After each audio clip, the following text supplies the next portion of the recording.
ಸ್ನೇಹಿತರೆ ಎಲ್ಲರಿಗೂ ನಮಸ್ಕಾರ. ಸ್ನೇಹಿತರೆ, ಸರ್ಕಾರವು ಜಾರಿಗೆ ತಂದಿರುವ 5 ಗ್ಯಾರಂಟಿ ಯೋಜನೆಗಳಲ್ಲಿ ಪ್ರಮುಖವಾಗಿರುವ ಗೃಹಲಕ್ಷ್ಮಿ ಯೋಜನೆಯ ಬಗ್ಗೆ ಎಲ್ಲಾ ಮಹಿಳೆಯರು ಬೇಸರವನ್ನು ವ್ಯಕ್ತಪಡಿಸುತ್ತಿದ್ದಾರೆ.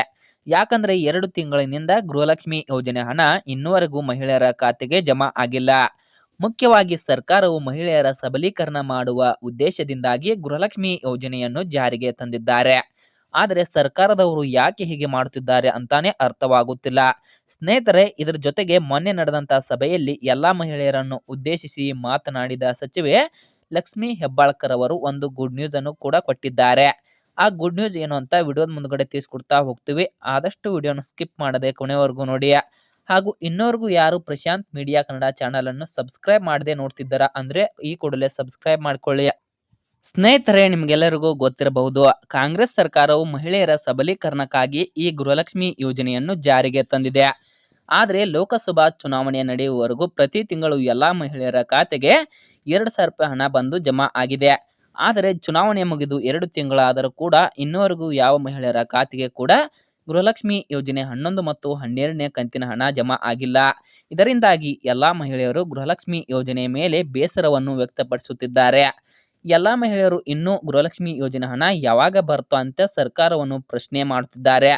ಸ್ನೇಹಿತರೆ, ನಿಮಗೆಲ್ಲರಿಗೂ ಗೊತ್ತಿರಬಹುದು, ಲೋಕಸಭಾ ಚುನಾವಣೆಯ ಸಂದರ್ಭದಲ್ಲಿ ಒಂದೇ ವಾರದಲ್ಲಿ 2 ಕಂತಿನ ಹಣವನ್ನು ಎಲ್ಲಾ ಮಹಿಳೆಯರ ಖಾತೆಗೆ ಜಮಾ ಮಾಡಿ ಸರ್ಕಾರ ಒಳ್ಳೆಯ ಸರ್ಕಾರ ಎಂದು ಮೆಚ್ಚುಗೆಯನ್ನು ಪಡೆದಿತ್ತು.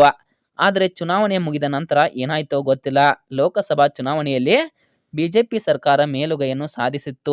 ಇದರ ಸಲುವಾಗಿ ಹಣ ಬಿಡುತ್ತಿಲ್ವೋ ಅಥವಾ ಸರ್ಕಾರದಲ್ಲಿ ಹಣಕಾಸಿನ ತೊಂದರೆ ಆಗಿದೆಯೋ ನಮಗೆ ತಿಳಿಯುತ್ತಿಲ್ಲ. ಸ್ನೇಹಿತರೆ, ಮೊನ್ನೆ ನಡೆದಂತಹ ಸಭೆಯಲ್ಲಿ ಇದೆಲ್ಲದಕ್ಕೂ ಉತ್ತರವನ್ನು ಸಚಿವೆ ಲಕ್ಷ್ಮಿ ಹೆಬ್ಬಾಳ್ಕರ್ ಅವರು ಎಲ್ಲಾ ಮಹಿಳೆಯರ ಖಾತೆಗೆ ಹಣ ಜಮಾ ಮಾಡಲಾಗಿದೆ.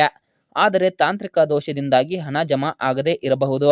ಅದರ ಸಲುವಾಗಿ ಈ ಜುಲೈ ತಿಂಗಳು ಮುಗಿದ್ರೊಳಗಾಗಿ ಜೂನ್ ಮತ್ತು ಜುಲೈ ತಿಂಗಳ ಹಣ ಅಂದ್ರೆ 11 ಮತ್ತು 12ನೇ ಕಂತಿನ ಹಣ ಒಟ್ಟು ಟೋಟಲ್ ಆಗಿ 4,000 ರೂಪಾಯಿ ಹಣ ಬಂದು ಎಲ್ಲ ಅರ್ಹ ಮಹಿಳೆಯರ ಬ್ಯಾಂಕ್ ಖಾತೆಗೆ ಜಮಾ ಆಗುತ್ತದೆ ಅಂತ ಮಾಹಿತಿಯನ್ನು ತಿಳಿಸಿಕೊಟ್ಟಿದ್ದಾರೆ.